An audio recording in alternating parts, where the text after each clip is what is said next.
esteemed District Supervisor, Madam Lenita G. Salas. Our committed, hardworking school head, Sir Dennis G. Nabong. Our Honorable Barangay Captain, Honorable Oliver V. Malonzo. Our dedicated Barangay Chairperson for Education, Honorable SK Chairman, Aaron Anthony D. Bungay.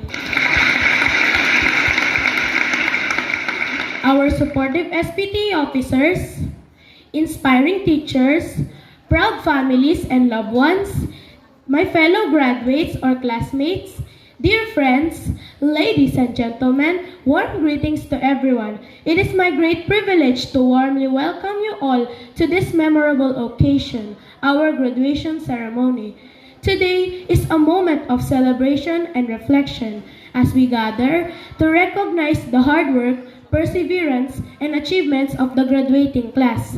On behalf of my fellow graduates, I want to extend my heartfelt gratitude to everyone who has been part of this journey. We also proudly embrace this year's theme, Filipino leaders prepared to lead with competence and character. This reminds us that our success is not only measured by what we know, but also by the values we uphold and the kind of leaders we strive to become. To our inspiring teachers, thank you for your unending guidance, support, knowledge, patience, and inspiration.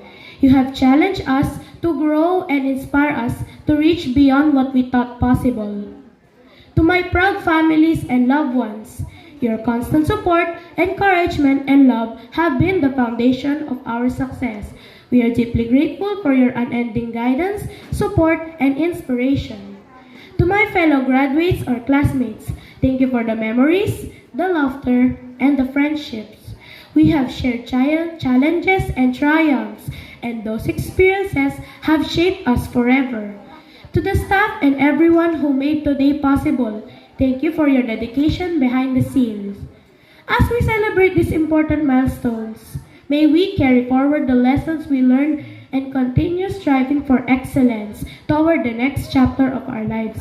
Once again, welcome everyone and congratulations to all of the graduating pupils of Batch 2026. Thank you and God bless.